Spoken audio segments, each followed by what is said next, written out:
O que se pretende num curso de sistemas elétricos prediais de baixa tensão para engenheiros civis? Elaborar um projeto ao fim do curso, né? Então, um projeto elétrico significa, para além de um desenho numa prancheta, significa o cálculo dos circuitos que vão abastecer de energia a edificação. Mas para se calcular um circuito, se faz necessário compreender quais as grandezas que deverão ser calculadas e por que essas grandezas são importantes. Então, esse é o assunto do nosso terceiro módulo do curso de Sistemas Elétricos Prediais. Sejam todos bem-vindos e bora lá!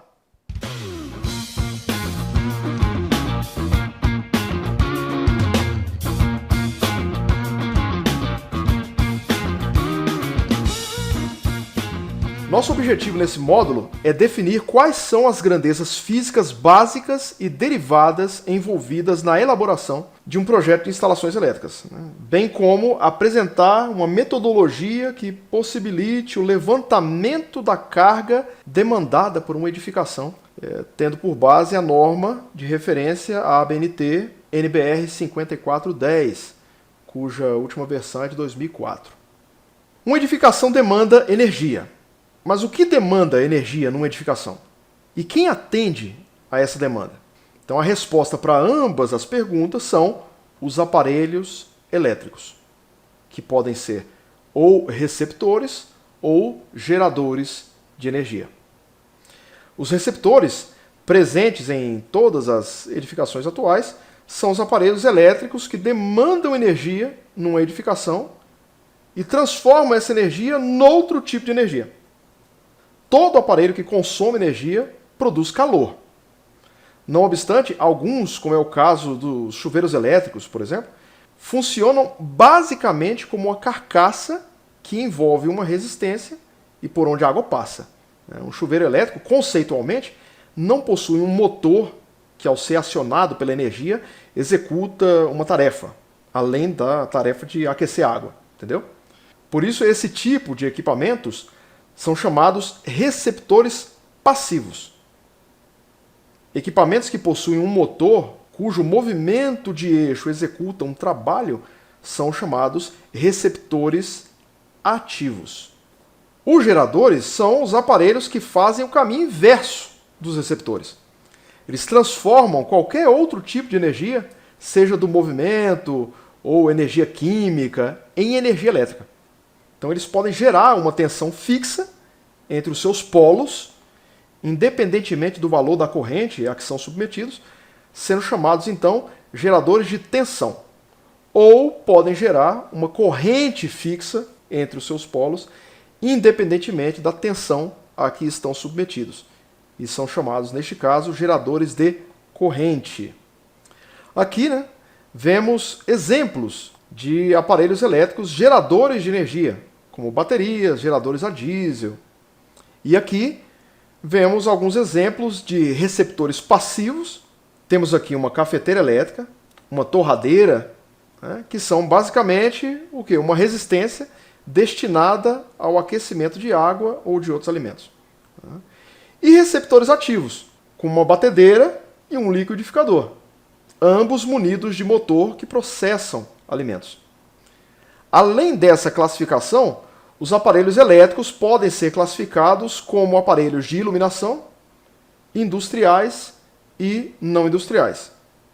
Todos eles caracterizados por ter uma potência, uma tensão e uma corrente próprias, geralmente identificadas pelo fabricante por meio de etiquetas. Cada aparelho tem a sua etiquetinha do fabricante. Os de iluminação são comuns a qualquer tipo de edificação, seja essa edificação residencial, comercial ou industrial, e constituem basicamente as fontes de luz e os componentes dessas fontes de luz, luminárias, reatores, etc. Os industriais estão relacionados à força motriz empregada em linhas de produção industriais. E aí você tem compressores, ventiladores, bombas. Obviamente, aqueles que não são industriais englobam todo um conjunto de eletrodomésticos, de máquinas e aparelhos que servem de apoio a atividades domésticas e comerciais.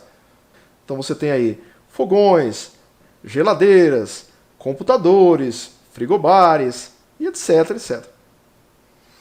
A existência de equipamentos elétricos numa edificação, como vimos, né, pressupõe o atendimento da carga energética exigida por cada aparelho desse. No entanto, como foi dito também, o uso de energia tende a provocar aquecimento, a produzir calor. E se as instalações forem mal executadas, mal calculadas, essas condições podem contribuir para a ocorrência de acidentes e incêndios. Então, a forma correta de se instalar equipamentos elétricos é muito importante. E muitos cuidados devem ser levados em consideração. Pouca gente sabe, por exemplo, que uma instalação elétrica tem vida útil. Pô. Essa vida útil varia geralmente entre 30 e 50 anos, mais ou menos, que é o prazo suportado por cabos e outros componentes, dependendo do nível de qualidade em sua fabricação. Hoje em dia, os fabricantes eles obedecem normas brasileiras, né, que por sua vez obedecem a tratados internacionais. Então eles são obrigados acabam sendo obrigados a fabricar produtos de maior qualidade. Mas antigamente era muito comum nós procurarmos por marcas que eram mais conhecidas, porque a gente sabia que eram marcas cuja durabilidade era maior. Portanto, são necessárias vistorias periódicas nas instalações elétricas a fim de verificar, por exemplo, né, a impedância do aterramento, se o aterramento está realmente sendo suficiente, verificar o funcionamento adequado de disjuntores, o aumento indiscriminado de cargas na edificação, que pode comprometer a segurança do edifício por meio de superaquecimento dos circuitos, né, entre outros quesitos. Né. Então é necessário atentar sempre para as exigências dos fabricantes no ato da instalação, como a disponibilização de circuitos próprios para aparelhos que demandam carga muito elevada, a fim de funcionarem perfeitamente e não interferirem no funcionamento de outros. Antigamente era muito comum nas residências, né, você ligar um aparelho e a luz começar a piscar, ou ligar o liquidificador e a televisão, na época, aquelas televisões de tubo, vocês não conheceram isso, hein? E a televisão começava a chuviscar, né, porque havia interferência eletromagnética de um aparelho sobre outro. Ou um aparelho que demandava mais energia e diminuía a tensão energética disponível para os demais aparelhos que estavam simultaneamente ligados. Por isso é importante ler e obedecer às instruções dos fabricantes dos aparelhos, mesmo porque essa desobediência pode comprometer não só a segurança, mas a validade da garantia do mesmo. Jamais desligar um aparelho elétrico puxando pelo cabo. Notem, né? O plug dos aparelhos, ele já é fabricado com uma quantidade maior de matéria plástica, né? Justamente para isso. Para oferecer maior área de contato, maior resistência àquelas desconexões frequentes, né? O que é diferente em relação aos cabos, que são mais flexíveis, mais frágeis. Né? Nunca utilizar aparelhos com mãos e pés molhados por causa do risco de choque, obviamente. A água é uma ótima condutora de eletricidade. Segurar lâmpadas pelo bulbo ao trocá-las. Né? O bulbo é aquela parte de vidro, né? Ou atualmente de plástico, como no caso dessas lâmpadas atuais aí de LED, né? Que aquecem menos, obviamente, porém continuam possuindo regiões que, se manuseadas de modo inseguro, podem constituir causa de choques elétricos. Nas lâmpadas incandescentes antigas, não eram só os choques elétricos que eram o problema, né? Mas também as queimaduras, né? Você tinha que desligar as lâmpadas, esperar esfriar para poder trocá-las. Ou trocá-las com auxílio de um pano, alguma coisa desse tipo. Né? Então isso era muito comum. Televisores. Né? Principalmente os televisores que eu me referi, né? Os mais antigos, aqueles que tinham tubo. Isso não é da época de vocês, mas é da minha. Né? Esses televisores tinham dentro de si capacitores. Né? Capacitores grandes. Né? Aí o sujeito ia jogar um televisor desse fora e quando algum desavisado colocava a mão dentro do circuito interno, levava um tremendo choque. Né? Muitos acidentes domésticos são causados pelo mau uso de chuveiros, por exemplo, que são aparelhos elétricos passivos. E por serem passivos, eles possuem uma resistência interna que demanda uma carga energética bem elevada. A gente está falando aí de no mínimo 4.400 watts para aqueles chuveiros mais comuns, mas tem chuveiro de 7.500. Então, por isso, qualquer manuseio indiscriminado, descuidado de um chuveiro elétrico, como, por exemplo, de mudança de posição da chave durante o funcionamento do chuveiro, pode causar choque. Não tem jeito. Antigamente era pior. Antigamente os chuveiros tinham carcaça metálica e realmente precisavam estar desligados para que as mudanças de temperatura fossem feitas, né? Caso contrário, o risco de choque era iminente. Um chuveiro ele é acionado por pressão da água, né? Então, para reduzir o risco de choque, é realmente necessário, ao menos, desligar o fornecimento de água. Outra coisa, realizar limpeza de eletrodomésticos desligados e jamais inserir nada no interior deles, tá? Principalmente com relação a crianças, né? Crianças têm essa mania de ficar futucando as coisas, né? Procurando conhecer, isso é um perigo danado. Não encostar em superfícies metálicas quando estiver usando algum aparelho elétrico. As superfícies metálicas, elas são ótimas condutoras de energia também. E a tendência é que o nosso corpo sirva de circuito, né? Para a passagem dessa corrente. Evitar o uso de T's e extensões. Esses componentes, eles denotam justamente o aumento indiscriminado ou não previsto de cargas, né? Aqui não foi calculado, não foi previsto, mas eu vou dar um jeitinho aqui, vou colocar uma bifurcação que permita a inserção de novos aparelhos, entendeu? Então é bem comum, né? A maioria de nós faz isso, eu também faço, mas não é porque todo mundo faz que esse algo se torna correto, né? Então o uso de T's e extensões quase sempre indica levantamento mal feito de cargas e uma distribuição inadvertida de tomadas, ou seja, sem consulta, né, aos layouts, que é uma peça importantíssima, né, na elaboração de um bom projeto elétrico. Vedação apropriada de tomadas. Essas tomadas atuais possuem um contato bem profundo. Então, para uma criança colocar o dedo e levar um choque é mais difícil. Mas se ela consegue colocar um arame lá dentro, alguma coisa pontiaguda, ela pode sim levar uma descarga. Nos bancos e lojas é possível evidenciar tomadas de piso cobertas, né, por uma tampa metálica. É um exemplo de vedação apropriada para aquele ambiente, sujeito a lavagem, né, passível de lavagem. Então, como já foi mencionado no decorrer dessas explicações, as principais grandezas elétricas que entram no cálculo de projetos de instalações são tensão, corrente, resistência elétrica e potência. Olha só que interessante. Muito do que vamos tratar de agora em diante se assemelha bastante ao escoamento de fluidos. Nós vamos fazer sempre essa analogia para tornar mais palatável a compreensão desses fenômenos. Recordando a tabela periódica de elementos, todo elemento presente na Terra busca o quê? O equilíbrio. Então, o que isso quer dizer? Alguns elementos têm capacidade de doar elétrons das suas últimas camadas, outros têm a potência para receber elétrons em suas últimas camadas. E assim ficarem completos, né, em equilíbrio. O equilíbrio, então, pressupõe a busca pela completude de algo, né? E neste caso, esse algo é a nuvem eletrônica, né, onde os elétrons orbitam em torno do núcleo de um átomo. Os elétrons possuem carga negativa e o núcleo positivo, isso é de conhecimento geral. Se há mais carga positiva do que negativa, o átomo tende a receber mais cargas negativas, mais elétrons. Se a carga da nuvem eletrônica supera a do núcleo, o átomo tem potência para doar parte dos seus elétrons, pois há pouca força de atração do núcleo atômico sobre aqueles elétrons mais afastados. Alguns elementos possuem mais elétrons livres, ou seja, aqueles que são menos atraídos pelo núcleo, nas suas últimas camadas.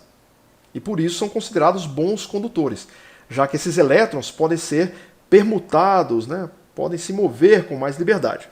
É o caso do cobre, do alumínio, que são metais utilizados na confecção de cabos e fios elétricos.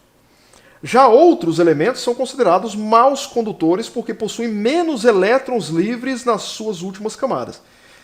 É o caso da madeira, da borracha, da porcelana, que são elementos usados em instalações para quê? Para fazer isolamento. Logo, se eu imagino uma quantidade de elétrons livres passando por uma seção reta de um condutor num certo intervalo de tempo, eu posso concluir uma vazão de elétrons. E a esse fluxo, né, damos o nome de corrente elétrica, que pode ser medida em ampere ou em coulomb por segundo. E esse coulomb é a quantidade de elétrons, né? Então você tem a quantidade de elétrons passando por uma seção reta numa unidade de tempo. Então isso remete muito à vazão. Mas assim como a vazão que passa pela seção reta de um tubo pressupõe uma diferença de pressão entre montante e jusante desse mesmo tubo, deve haver uma grandeza que, apresentando um desequilíbrio em módulo entre o início e o fim de um condutor, empurre, né, pressione os elétrons pela seção reta desse mesmo condutor, causando aí uma distribuição interna de esforços que chamamos tensão elétrica ou diferença de potencial, medida em volts. Em muitas situações, dependendo da quantidade das grandezas envolvidas, acaba ficando mais fácil representá-las por meio de seus múltiplos e submúltiplos, né? O volt, por exemplo, que é a unidade de tensão, tem como múltiplos o kilovolt, o megavolt e o gigavolt. Cada múltiplo está afastado do seu antecessor numa escala de 1000 para 1, né? Então eu vou multiplicando por 1000. Ou seja, eu tenho o kilovolt é o volt vezes 10 ao cubo, o megavolt é o volt vezes 10 à sexta, e o gigavolt, o volt vezes 10 à nona, respectivamente. E os submúltiplos, né? Eles vão descer essa escadinha. Então eu tenho o milivolt, que é o volt vezes 10 a menos 3, o microvolt, que é o volt vezes 10 a menos 6, e o nanovolt, que é o volt vezes 10 a menos 9. Então eles estão afastados do seu antecessor numa escala de 1 para 1000. Então atenção, cuidado com essas unidades, pois o seu uso e a transformação é uma das grandes dificuldades que eu observo nos alunos. A exemplo do que ocorre no escoamento de fluidos, onde a viscosidade e o atrito com as paredes internas do recipiente de confinamento geram forças que se opõem ao escoamento, gerando calor, gerando perda de carga, o fluxo de elétrons, através de um conduto, ele sofre com forças de oposição à circulação de cargas, próprio de cada material. Então damos a isso o nome de resistência elétrica, concluindo que corrente e resistência são grandezas inversamente proporcionais. Então, quanto mais um material permite a passagem de corrente, ou seja, os bons condutores, né, é porque menos resistência esses materiais oferecem a essa circulação de elétrons. Do contrário, quanto menos um material permite a passagem de corrente elétrica, ou seja, os maus condutores, é porque mais resistência eles oferecem a essa circulação de elétrons. Então, a unidade de medida de resistência é o ohm, representado pela letra grega ômega. E aí nós temos os múltiplos e os submúltiplos do ohm. Então, dependendo do material, acaba ficando mais fácil representar a resistência por meio dos múltiplos e submúltiplos dessa unidade. Então, os múltiplos de ohm são o quilo-ohm, o mega-ohm e o giga-ohm. Ou seja, o ohm vezes 10 à terceira, vezes 10 à sexta, vezes 10 à nona, respectivamente. E os submúltiplos são os miliohm, o micro-ohm e o nano-ohm. Ou seja, é o ohm vezes 10 a menos 3, vezes 10 a menos 6 e vezes 10 a menos 9, respectivamente. Cada aparelho elétrico de uma edificação representa uma resistência à passagem de corrente. Porque para ele funcionar, os seus componentes internos precisam resistir à passagem de corrente, transformando parte da energia em calor, em luz, em movimento, em som e outras formas de energia. Então, cada aparelho pelo qual a corrente passa consome parte da tensão, da força, né, que empurra os elétrons, fazendo com que a tensão diminua de modo gradativo devido a essa resistência imposta. Imposta, mas assim, mas prevista, né? Tudo isso é calculado. Então, o que chamamos de queda de tensão. Acho que o modo mais fácil de imaginar isso é visualizando um pisca-pisca de Natal. Os pisca-piscas, eles são uma série de pequenas resistências, né? Uma série de aparelhos elétricos de iluminação, não diria uma série, um conjunto, né? Dispostos de modo sequencial, né? Em série, ou lado a lado, em paralelo. E como é que a gente sabe, né? Como é que a gente reconhece se eles estão em série ou em paralelo? É fácil, né? Se uma das lâmpadas queima e o resto para de piscar, é porque elas estão ligadas em série. Pois é o mesmo valor de corrente elétrica que percorre todas as lâmpadas, entendeu? Então, se a corrente não pode passar por uma delas, ela ficou bloqueada ali, as demais ficarão privadas, isoladas, pois não há caminho alternativo para a corrente percorrer. Logo, a resistência total de uma ligação de resistores em série equivale à soma de cada uma das resistências individuais. Se uma lâmpada queima e mesmo assim as demais lâmpadas do pisca-pisca continuam a funcionar, é porque a ligação é uma ligação em paralelo. E existem caminhos alternativos pelos quais a corrente pode continuar passando. E quando uma resistência se anula, a corrente se redistribui pelos caminhos alternativos e as demais lâmpadas continuam a funcionar. Então, o cálculo da resistência equivalente para um sistema de resistores em paralelo é obtido somando-se o valor inverso de todas as resistências e igualando essa soma ao inverso da resistência equivalente. Então fica tudo invertido. Um outro tipo de associação possível, e é a mais comum delas, né, é a associação mista, que obviamente, como o próprio nome já diz, né, mistura, assimila tanto elementos em série quanto em paralelo. Então a grande sacada para se obter a resistência equivalente ou resistência total de circuitos mistos é particionar, né, dividir o circuito a partir dos seus nós, resolvendo separadamente as associações em série e em paralelo, numa sequência de etapas até a obtenção da resistência total. Um nó é um ponto no circuito onde há convergência ou divergência de correntes. Isso aqui, por exemplo, é um nó. A corrente está chegando nesse ponto e ela está se dividindo em dois caminhos. Esse aqui de baixo é outro nó. Eu tenho duas correntes chegando no mesmo nó e convergindo, né, para um mesmo condutor. Como vimos anteriormente, a unidade de resistência é o ohm, reconhecida pela letra grega ômega. E foi assim designada em homenagem ao físico alemão, né, Georg Simon Ohm, cujos estudos nos legaram as duas principais leis, né, que versam sobre resistência elétrica. A primeira lei de Ohm e a segunda lei de Ohm. Então, a primeira lei de Ohm diz que num condutor mantido a temperatura constante, o quociente entre a tensão e a corrente elétrica, entre dois pontos, é constante e recebe o nome de resistência elétrica. Tá? A segunda lei de Ohm diz que a resistência elétrica de um condutor homogêneo, ou seja, feito com o mesmo material, né, e de seção transversal constante, é diretamente proporcional ao seu comprimento, inversamente proporcional à sua área transversal e possui intrínseca relação com a temperatura e o material de que é feito o condutor. Ou seja, quanto mais comprido, quanto mais fino, quanto mais delgado e resistivo é o condutor, mais ele se contrapõe à passagem de corrente. A equação resistência é igual a ρ, que multiplica L sobre A, muito se assemelha ao termo F, que multiplica L sobre D, lá da equação universal de perda de carga em escoamentos forçados de fluidos em tubos circulares, né? Então, mais uma semelhança com o escoamento de fluidos. A resistividade é diretamente proporcional à temperatura, no caso dos metais, e inversamente proporcional à temperatura no caso dos semicondutores. Os semicondutores, eles são sólidos, na maior parte das vezes cristalinos, com características simultâneas de condutores e isolantes.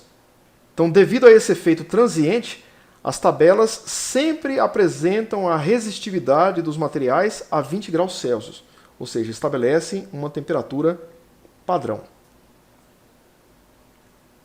Esse fulano aí é o Georg Simon Ohm, a quem devemos as duas leis da resistência.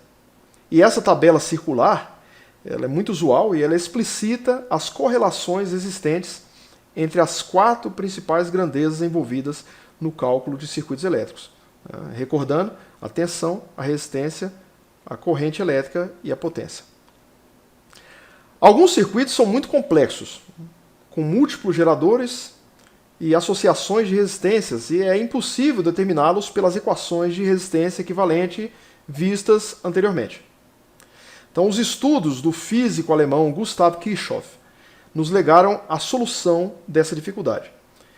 Então, em sua primeira lei, a chamada lei das correntes ou dos nós, e já vimos o conceito de nós anteriormente, Kirchhoff enunciou que, num nó, a soma das correntes elétricas que entram é igual à soma das correntes elétricas que saem. Então, essa lei bem poderia ser chamada lei da conservação das correntes, em alusão à lei da conservação de massa, né, de Lavoisier, na qual a quantidade de massa que passa por uma superfície de controle é igual à quantidade de massa que sai dessa superfície, ou seja, a quantidade de vazão que entra é igual à quantidade de vazão que sai, no que tange escoamento de fluidos, novamente, é a mesma comparação. Em sua segunda lei, chamada lei das tensões ou das malhas, né, Kirchhoff enunciou que a soma algébrica das tensões em um percurso fechado é nula. A tensão, por isso que eu frisei, né, a questão da soma algébrica. Né? Quando se diz soma algébrica, é a soma considerando o sinal de cada uma das tensões. Ah, mas eu sei disso, professor, não interessa, a gente tem que falar de novo. Né? Mas há sinal em tensão? Sim. Sim, há sinal em tensão. A corrente elétrica, ela se move sempre do polo positivo para o polo negativo de um gerador. Esse sentido de corrente é tido como positivo e convencionalmente adotado como sentido horário. Nos circuitos com múltiplos geradores, somam-se algebricamente as tensões dos mesmos, calculando-se um gerador equivalente, cujo sentido de corrente será o daqueles geradores com maior representatividade. Ou seja, se a soma das tensões dos geradores que estão em sentido anti-horário suplantar a dos demais, a corrente no circuito seguirá o sentido anti-horário. Após descontar as quedas de tensão em cada resistência, consideradas sempre em sentido oposto ao da corrente, ou seja, negativas, né, chegaremos à nulidade explicitada por Kirchhoff na sua segunda lei, a nulidade da soma das tensões no circuito fechado. Aí nós temos a imagem do nosso digníssimo Gustav Robert Kirchhoff, né? E temos alguns exemplos, né, de circuitos. Vejamos dentre esses exemplos o do circuito superior. Temos aqui duas malhas, malha 1 e malha 2, dois geradores. Tá? Nesses geradores, o traço maior representa o polo positivo, o traço menor representa o polo negativo.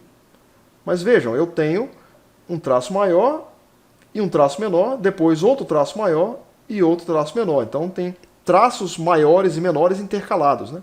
Então o que isso quer dizer? Se eu tenho dois traços maiores e dois menores intercalados, é porque eu tenho aí duas baterias, dois geradores, é um agrupamento de dois geradores. Que neste caso denota a junção de duas baterias de 6 volts cada, o que se repete também do lado oposto. Né? Aparentemente, esses geradores são iguais. E se admitirmos que ambos os agrupamentos sejam idênticos, o gerador equivalente do circuito será um gerador de 24 volts. Por quê? Porque eles estão ligados no mesmo sentido. Se por acaso, caso um deles, esse aqui, por exemplo, estivesse em sentido contrário, visto que são idênticos, eles se anulariam. Né? Eu teria 12 menos 12, cessando a corrente no circuito. É por esse motivo, né, que os polos das pilhas em aparelhos elétricos, né, em aparelhos que as utilizam, né, nunca devem ser invertidos, porque a soma algébrica das tensões das mesmas vai impedir o funcionamento do aparelho.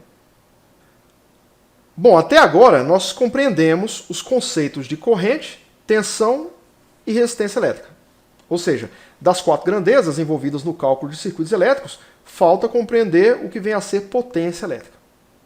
Então, assim, para mim é a parte mais bonita, né? Porque eu creio que é a parte mais filosófica de todas. Na verdade, toda ciência é filosofia, né? Mas essa, para mim, dentro do estudo de circuitos elétricos, é a parte mais filosófica, né? Porque é bem apropriado o uso do termo potência, porque ele remete à filosofia aristotélica, né? Segundo Aristóteles, né, potência é a capacidade de um ente de adquirir uma certa propriedade que ele não possui. Assim, se eu pegar uma estátua de ferro, por exemplo, ela tem potência para enferrujar, ou seja, para receber oxigênio e transformar o ferro em óxido de ferro. Então, um aparelho elétrico ele tem potência para receber uma certa quantidade de energia elétrica e transformar essa energia elétrica noutra coisa. Logo, potência elétrica é a capacidade que um aparelho tem de consumir uma certa carga de energia e transformá-la noutro tipo de energia. Uma lâmpada incandescente, por exemplo, ela consome energia e transforma em calor e luz. Pode até parecer óbvio o que eu vou falar, né? Mas uma lâmpada incandescente, ela é o que é. Ela não amanhece um dia transformada em lâmpada de vapor de sódio ou lâmpada de LED, né? Ela tem uma crise existencial, né? Não quero ser mais lâmpada incandescente. De hoje em diante eu sou lâmpada de LED. Não tem cabimento isso, não dá, né? Logo, a sua resistência interna é constante, é invariável, é própria dela. É própria da sua constituição, da sua arquitetura, da função para a qual ela foi projetada. É própria da forma como ela foi fabricada. Logo, a lâmpada incandescente ela vai iluminar mais ou menos quanto maior ou menor forem a corrente ou a tensão à qual ela está submetida. Então, intensidade de corrente e tensão são diretamente proporcionais à potência. Então, disso nós concluímos que potência, P, é o produto da tensão U pela corrente elétrica, I. Como tensão U é o produto da resistência, R, pela intensidade de corrente, I, substituindo essa equação na anterior, a equação de potência pode ser reescrita como produto da resistência pelo quadrado da corrente. Então, a potência obtida por essa equação e pela anterior é denominada potência aparente, que é a soma das potências ativa e reativa. E sua unidade é VA, volt-ampere.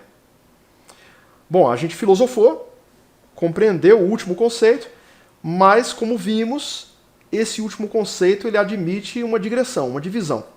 Então, cabe agora compreendermos os conceitos dentro do conceito de potência. Ainda fazendo uso do exemplo da lâmpada incandescente, nós mencionamos que ela consome energia elétrica e a transforma em luz e calor, pois uma lâmpada é feita com o intuito de iluminar, né? Mas e o calor? O calor da lâmpada, para que ele serve? Então, aparentemente, para nada, né? Aparentemente é uma parcela perdida de energia.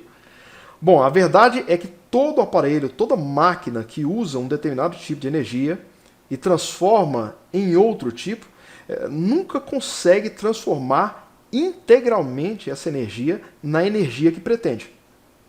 Então, sempre há perda.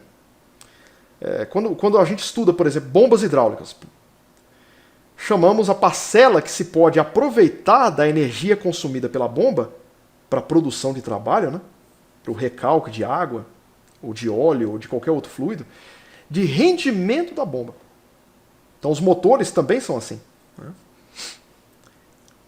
Em se tratando de potência elétrica, a parte da energia que realmente é aproveitada para a realização de trabalho, né, de iluminação, de produção de som, de calor, movimento, né, é o que chamamos de potência ativa, cuja unidade é o watt, né, ou joule por segundo, né, que é a unidade de trabalho. Então, logo, o calor da lâmpada incandescente também é potência ativa, visto que luz e calor são sempre decorrentes, né, uma da outra. Então, muito embora a geração de calor não seja o objetivo da lâmpada. Por isso, a gente diz que era uma parcela aparentemente perdida, né, o que reforça a noção de potência aparente definida anteriormente. O físico e químico dinamarquês Hans Christian Ørsted, que viveu lá entre os séculos 18, 19, ele descobriu que Uma corrente elétrica que passava por um condutor criava um campo magnético, né, induzia um campo magnético em torno desse condutor, como o campo magnético dos ímãs. Né? Portanto, se há fluxo de elétrons num condutor, há um campo magnético sendo gerado em torno dele. Deste modo, parte da potência aparente pode ser transformada em campo magnético, que é necessário, né, para acionamento de motores, é necessário nos transformadores, nos reatores, todos estes dispositivos que se utilizam de campo magnético para gerar ou para alterar um campo elétrico. Então, essa parcela da potência aparente que é transformada em campo magnético é chamada potência reativa, cuja unidade de medida é o VAR, é o volt-ampere reativo. Não confundamos, tá? Nesse caso não tem nada a ver com aquele aparelho que ajuda o Flamengo nas vitórias. Não, é outra coisa. Tá? Então, logo, os aparelhos que possuem tais dispositivos, como os eletrodomésticos, as lâmpadas fluorescentes, etc., não transformam integralmente a energia que consomem em potência ativa, como no caso das lâmpadas incandescentes, do exemplo. Como foi dito anteriormente, a soma das potências ativa e reativa é reconhecida então como potência aparente. Um nome bem apropriado, né? Dado que, como foi dito antes, aparentemente a energia é utilizada, mas não toda. Então, um bom exemplo disso é a referência a um copo de cerveja, né? Que aparentemente está cheio, porém o colarinho, a parcela de espuma formada pelos esforços de reação, né, pela turbulência, pelos vórtices próprios do escoamento, essa potência reativa, né, com o tempo se desfaz, deixando à mostra o líquido propriamente dito, que é a potência ativa, né, que é aquilo que realmente será aproveitado para alegria, né, para matar a sede. Né. Fator de potência. Fator de potência é a parcela da potência aparente que é transformada em energia mecânica, térmica ou luminosa. Ele é expresso em termos percentuais ou pode ser expresso por meio de um número menor que 1. Então, o fator de potência, por exemplo, das lâmpadas incandescentes é de 1. Por quê? Porque toda energia aparente consumida pela lâmpada incandescente é transformada em energia luminosa e em calor. Então, esse é o fator de potência da lâmpada incandescente usado nos projetos residenciais, muito embora hoje em dia as lâmpadas incandescentes não estejam mais em uso, né, sendo mais comuns as que possuem dispositivos que transformam parte da energia consumida, parte da potência aparente, em potência reativa, como é o caso dos reatores de lâmpadas fluorescentes, etc. Já o fator de potência para tomadas, em termos gerais, é usualmente considerado como 0,8, ou seja, 80% da potência aparente é transformada em energia mecânica, térmica ou luminosa. Então, os aparelhos ligados às tomadas possuem, em sua grande maioria, motores que vão se utilizar de campo magnético para poder funcionar. Então, 20% da potência aparente será então transformada em potência reativa, em campo magnético. O circuito de distribuição, ou seja, que irá distribuir cargas tanto para tomadas quanto para iluminação, possuem um fator de potência considerado usualmente como 0,95, que é um fator médio. Com isso, concluímos que, isso é muito importante, gravem isso, se eu tenho o valor de potência aparente e o fator de potência, o produto deles será a potência ativa, em watts. Subtraindo o valor da potência ativa do valor da potência aparente, dessa subtração eu encontro a potência reativa, em volt-ampere reativo. Se eu tenho o valor da potência ativa e o fator de potência, o quociente deles será a potência aparente, em volt-ampere. Os aparelhos de uma edificação ou são aparelhos de iluminação ou são aparelhos que farão uso de tomadas. Então, logo, se quisermos saber a previsão total de cargas de uma edificação, a gente precisa somar a carga das tomadas e das fontes de luz. Simples, né? Pois é. A coisa aparentemente é simples. É uma etapa fácil de ser cumprida. Mas, de qualquer modo, precisamos nos ater ao que a nossa norma de referência, a NBR 5410, exigirá quanto ao levantamento da chamada carga mínima de uma edificação. Então, vamos tomar como exemplo o projeto a seguir. É uma edícula com um dormitório, uma sala, uma cozinha, uma área de serviço, um banheiro e uma circulação interna. A primeira coisa a se fazer ao nos depararmos com um projeto como esse é o quê? Levantarmos as áreas de piso e o perímetro de cada ambiente. E a gente vai ver por quê. Quanto aos pontos de iluminação necessários, deveremos atentar primeiramente para 3 coisas básicas, né? Previstas em norma. Os pontos de iluminação internos devem ser previstos, no mínimo, um para cada ambiente. É aquele famoso projeto de engenheiro, né? O engenheiro faz o ambiente e coloca uma lâmpada lá no meio. Pronto, acabou. Está iluminado. Os pontos de iluminação externos ficam a critério do projetista e do cliente. Então é livre. Né? A norma não trata disso. E nos banheiros, né, as arandelas, aquelas luminárias instaladas em paredes, devem ficar afastadas mais de 60 centímetros do box, para evitar risco de choque. Então, atenção, uma dica, né? É sempre bom que o projetista faça um briefing, né, uma pesquisa qualitativa prévia, não só para verificar as necessidades atuais da carga energética, mas para tentar prever necessidades futuras, decorrentes do crescimento da família que vai residir no local, ou de um possível uso futuro da edificação. Por exemplo, muitas residências hoje estão sendo usadas como escritório. Era algo que, embora imaginássemos, né, a possibilidade, a gente não previa a sua urgente efetividade. Mas aconteceu. As condições previstas em norma para estabelecer a carga mínima para iluminação depende da área do ambiente analisado. Por isso que era importante lá no começo levantar a área dos ambientes. Então, se um ambiente possui 6 metros quadrados ou menos, devemos considerar carga mínima de 100 VAs, 100 volt-ampere. Se um ambiente possui área superior a 6 metros quadrados, consideramos carga mínima de 100 VAs para os primeiros 6 metros quadrados, e para cada 4 metros quadrados inteiro que ultrapassar esse valor, a gente vai atribuir 60 VAs. Então, se a área que restar depois disso aí não chegar a 4 metros, eu não atribuo nada, não atribuo esses 60 VAs.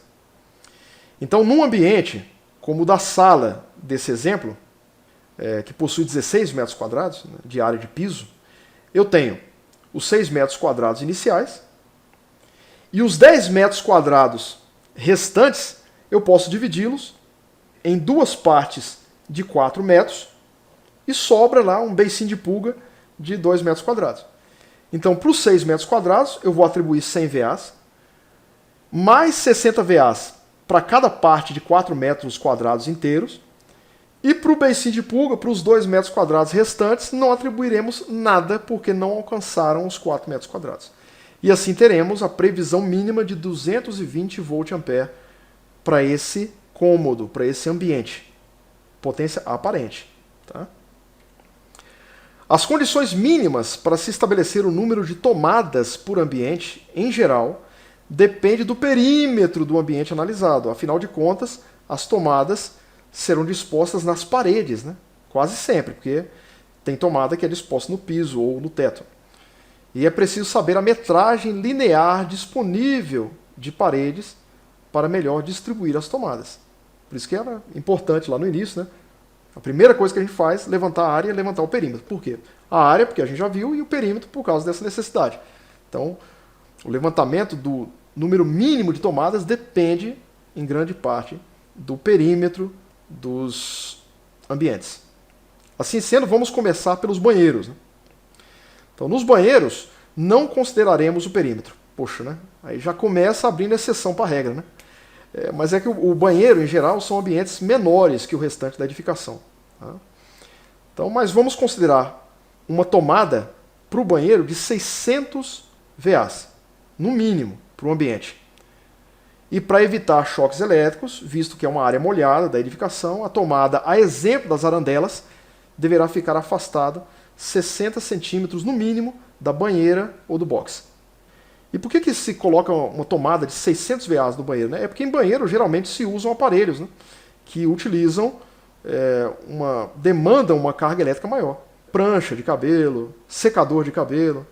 Então, geralmente as mulheres usam esses equipamentos que demandam essa quantidade de energia maior. A qualquer outra tomada que seja necessária no ambiente deverão ser atribuídos os mesmos 600 VA de potência aparente. Tá bom? Em locais como área de serviço, cozinha, copa, lavanderia, que são locais da residência onde o uso de eletrodomésticos é bastante intenso, o levantamento do número de tomadas será feito pelo perímetro. Beleza. Então, consideraremos uma tomada a cada 3,5 metros de perímetro ou fração deste. Então, a gente vai dividir o perímetro do ambiente por 3,5. Se o valor resultante não for inteiro, eu arredondo para cima. As primeiras 3 tomadas serão de 600 VA. As que restarem serão de 100 VA, para cada ponto de tomada adicional. Então, lembrando que é obrigatório prever, por norma, no mínimo, 2 pontos de tomada onde houver bancadas. Esses pontos podem estar distribuídos, afastados, ou no mesmo espelho. Né? Nas varandas, em geral, áreas abertas, né, e sujeitas a intempéries, deve-se computar no mínimo um ponto de 100 VA, que não necessariamente precisa estar no ambiente, mas pode estar próximo a ele. Nas salas, quartos, dormitórios, né, o levantamento do número de tomadas também será feito pelo perímetro. Então, consideraremos uma tomada a cada 5 metros, ou seja, de um tamanho maior. Por quê? Porque nesses ambientes não é necessário tanta tomada. Então, consideraremos uma tomada a cada 5 metros de perímetro ou fração deste. Então, a gente vai dividir o perímetro por 5. Se o resultado não for inteiro, a gente arredonda para cima e vai atribuir 100 VA para cada ponto. Aí não tem aquele lance dos 600 VA. Aquilo lá é para cozinha, área de serviço, tá? Locais que demandam um maior uso de eletrodomésticos e cujos eletrodomésticos são mais potentes, demandam mais potência. Nos quartos, não. Então, nos quartos, as tomadas todas serão de 100 VA. É comum nas salas o uso simultâneo, né, de um único ponto de tomada por mais de um aparelho. Então aí lá vai o uso, né, dos T's, das extensões. Por isso torna-se importante não só o levantamento da carga mínima, mas o briefing com o cliente, aquela pesquisa qualitativa prévia, né, quando for possível fazer, né, a fim de saber os aparelhos que serão usados nesses ambientes e qual será o layout, a distribuição desses equipamentos no ambiente, visando uma distribuição racional dos pontos de tomada. Tá? Nas demais dependências, nos demais ambientes, ou seja, em todo e qualquer outro ambiente que não se encaixar nas descrições feitas até aqui. Então, nesses ambientes, o levantamento do número de tomadas será feito considerando um ponto de tomada de 100 VA se a área do ambiente for igual ou inferior a 2,25 metros quadrados, um ambiente bem pequenininho, admitindo-se que esse ponto não seja posicionado dentro do ambiente, mas no máximo a 80 centímetros da porta de acesso ao mesmo. Então, poxa, que tipo de ambiente será esse, né? Tão pititico, né? Então, podem se encaixar nessa descrição os escaninhos de prédios, por exemplo, os famosos porta-treco, disponibilizados nos prédios, né, nos pelotis ou subsolos. Então, esses ambientes são menores, podem ter esse tipo de exigência da norma. Um ponto de tomada de 100 VA, se a área do ambiente for maior do que 2,25 e igual ou inferior a 6 metros quadrados. E quando o ambiente superar esses 6 metros quadrados, a gente vai considerar uma tomada de 100 VA para cada 5 metros de perímetro ou fração deste. E aí o procedimento será o mesmo que já foi citado anteriormente. Tá? Não vou falar de novo, porque vocês já decoraram. As cargas que descrevemos até agora são de circuitos de uso geral, para aparelhos cujo consumo é pequeno e demandam corrente máxima de 10 amperes. Mas, para aparelhos cuja potência é elevada, há a necessidade de previsão de circuitos exclusivos, ou mais conhecidos como circuitos independentes, né? Ou seja, um circuito para cada aparelho. Então, para cada aparelho cuja corrente demandada for superior a 10 amperes, nós iremos prever um circuito independente. Mas como é que vamos achar esse valor, né? Como vimos anteriormente, a potência ela é produto da tensão pela corrente. Então, se eu pegar a potência nominal do aparelho, aquela que é descrita na etiqueta do mesmo, em watts, ou seja, em potência ativa, e dividir pela tensão vigente no local, 220 volts, no caso aqui do estado de Goiás, acharemos a corrente exigida por ele. Os aparelhos que se encaixam nisso aí, geralmente são os que possuem a resistência interna, chuveiro, secador de roupa, forno elétrico. Mas até mesmo micro-ondas, aparelho de ar-condicionado, que em geral possui uma potência nominal elevada, se encaixam nessa necessidade. Essa tabela indica a potência nominal média de inúmeros aparelhos utilizados em edificações residenciais e comerciais. E aí pode servir de base para a elaboração do nosso projeto do curso. Obviamente, qualquer outro aparelho que for admitido no projeto deverá ter a sua potência pesquisada previamente, e hoje em dia você dá um Google e pode achar isso aí. Os fabricantes eles disponibilizam na internet os manuais de todos os seus aparelhos com a potência ativa de cada um deles, fator de potência e uma série de outros dados necessários para o nosso projeto. Aplicando as exigências da NBR 5410 à residência modelo dessa aula, vamos fazer o levantamento de áreas e perímetros do restante dos ambientes, que a gente viu da sala, né? E vamos estabelecer a carga mínima para cada um deles. Então aí eu tenho, né, sala, dormitório, cozinha, área de serviço, banheiro e corredor. A área em metros quadrados e o perímetro em metros lineares de cada uma dessas dependências. Como resultado, teremos uma potência de iluminação total de 900 VAs, os pontos de tomada de uso geral perfazendo 5.500 VAs, né? Então, tanto a potência de iluminação quanto das tomadas é potência aparente, e aqui os dois circuitos exclusivos ou independentes, né? Um para a torneira elétrica da cozinha. Esse tipo de aparelho é muito comum, né, nas regiões sudeste e sul aqui do Brasil. Chega na época fria, o pessoal não consegue nem lavar louça, né? Que a água fica muito fria. Aí você coloca um chuveiro acoplado à pia da cozinha, né? Que nada mais é do que a torneira elétrica.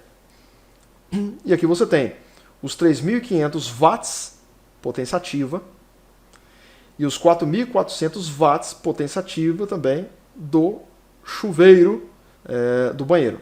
Então os dois perfazendo aqui 7.900 watts de potência.